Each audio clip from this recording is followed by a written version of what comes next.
Bonjour mes amis, aujourd'hui j'aimerais vous parler de la famille, pas seulement de la famille de Dieu, mais de la cellule familiale. Elle a implosé par l'intérieur, par les politiques familiales mises en place depuis 50 ans. Nos jeunes n'ont plus de repères en dehors du téléphone portable.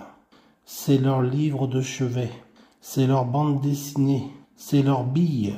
C'est le jeu de la marelle, c'est le mal qui s'invite devant leurs yeux, c'est le monde entier, puissance X exposant X, comme les maths sont aux scientifiques, comme les lettres et la philosophie sont aux littéraires, le smartphone est l'outil principal du jeune des années 2025. C'est son ami fidèle qui lui joue parfois des tours.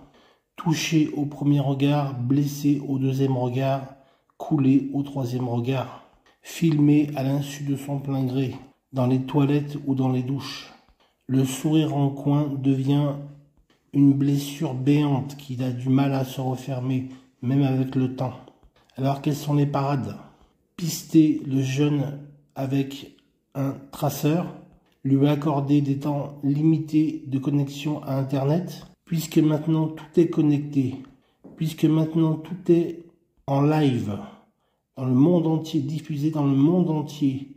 Mon petit nombril est diffusé dans le monde entier en une fraction de seconde, puisque l'image est mondiale, puisque l'information est relayée dans le monde entier à l'instant T, à l'instant où on la met en ligne, puisque les jeunes attendent la prochaine fois pour se décider s'ils vont franchir le pas pour s'abîmer l'œil, pour s'abîmer la conscience, pour s'abîmer tout court contre un récif.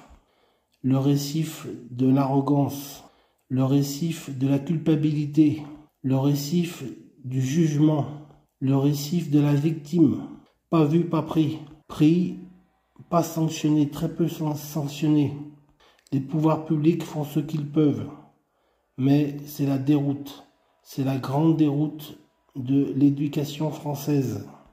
Il n'y a plus de repères, il n'y a plus de valeurs. Grâce au tout est permis, mais tout n'est pas utile, on en vient aujourd'hui encore, il est interdit d'interdire.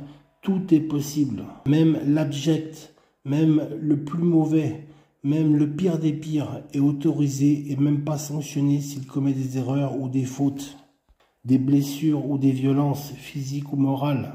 Si c'est des insultes, on ne dit rien, même pas un rappel à l'ordre pour une insulte à un agent de l'autorité publique ou des forces publiques ou des forces de l'ordre. On marche sur la tête, mes amis. 50 ans de délestage, 50 ans où on a tout permis, tout est permis, mais tout n'est pas utile, malheureusement. Alors que nous dit la Bible, que nous dit la parole de Dieu? Jésus a fait son premier miracle et a entamé son ministère public par un miracle à un mariage. Le mariage, c'est quoi? Pourquoi les jeunes ne se marient plus aujourd'hui, à votre avis? Tout simplement parce qu'ils ne veulent pas s'engager. Ils ont peur de se tromper de partenaire. Aujourd'hui, on a un partenaire à 20 ans, puis 10 ans après, on en a un autre à 30 ans, puis 10 ans après, on change encore à 40 ans, pour terminer sa vie avec un autre partenaire, un quatrième ou un cinquième, à 60 ou 70 ans. Que voulez-vous? On n'y peut rien. C'est comme ça, c'est la société d'aujourd'hui. Par contre, les conséquences sont vraiment désastreuses. C'est un véritable champ de guerre après la bataille. Il y a des morts de partout, des blessés, des sacrifiés de la vie, des écorchés vifs. Tout ça à cause de quoi? À cause d'un système qui a fait son temps. Ça a commencé par les années yéyé, puis les radios libres. Je ne veux pas être un oiseau de mauvais présage, mais franchement, on a tout perdu. Il n'y a plus de morale, plus de moralité. La civilisation est décadente, c'est le signe que notre société va très mal. Plus on donne de liberté, plus les libertés nous restreignent. Pourquoi? Parce qu'il n'y a plus de cadre.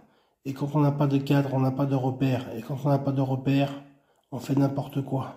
On a franchi plusieurs fois la ligne rouge avec les enfants qui sont maltraités, violentés, malheureux.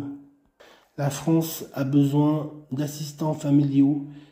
La France a besoin de rééduquer les parents, que les parents retournent à l'école pour apprendre ce que c'est d'éduquer un enfant. On ne fait pas n'importe quoi avec un enfant. Jésus a dit « Laissez venir à moi les petits-enfants ». Le royaume de Dieu, si vous recevez le royaume de Dieu, recevez-le comme un petit enfant. Les enfants sont si gentils. Ils sont aussi un peu innocents. Ils croient tout ce qu'on leur dit. Ce sont des messieurs et des mademoiselles. Pourquoi? Pourquoi ci, pourquoi ça? Fais pas ci, fais pas ça. Mais au final, qu'est-ce qui est le plus important? Le succès de l'enfant qui se réalise en tant qu'adulte? C'est ce que tous les parents recherchent. Mais les outils qui sont mis à leur disposition aujourd'hui ne sont que les appareils connectés. L'éducation se fait par le téléphone, par les tablettes, par les PlayStation, par les réseaux. Je ne vais pas les citer, mais ce sont des vecteurs de violence, des vecteurs d'atteinte à l'intimité des personnes, des jeunes, des enfants, des jeunes adultes, des jeunes femmes, des jeunes filles, des jeunes garçons, des jeunes hommes, atteinte à leur intimité, atteinte à leur cœur qui a besoin de recevoir et de donner de l'amour, comme n'importe quel enfant. Avant, on donnait son temps, maintenant on donne la tablette, le smartphone.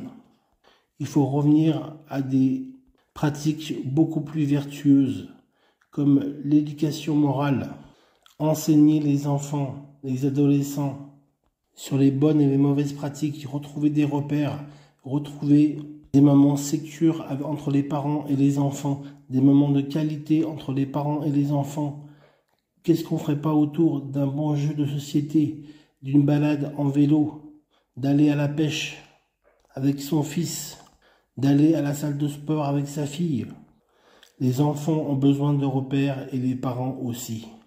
Les parents sont livrés à eux-mêmes parce qu'ils n'ont pas de solution à leurs problèmes. Il faut leur en donner.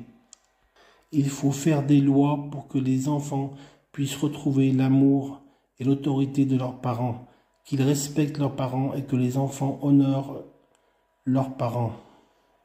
Tout ça doit se faire avec un électrochoc.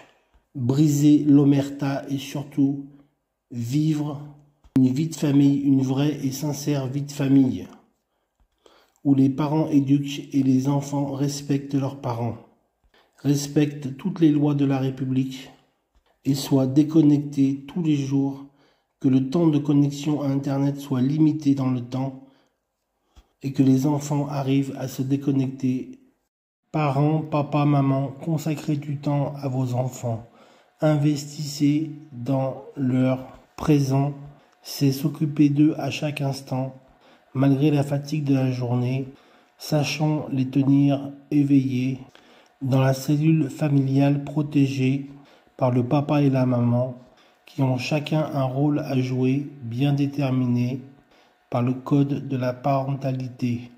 Attention, cœur fragile, ne pas briser haut bas, sans discuter, sans monnayer les forces de progrès, mais en restaurant un peu d'humanité à nos enfants bien-aimés. Que le nom du Seigneur soit glorifié. Amen. Bonne fin de journée.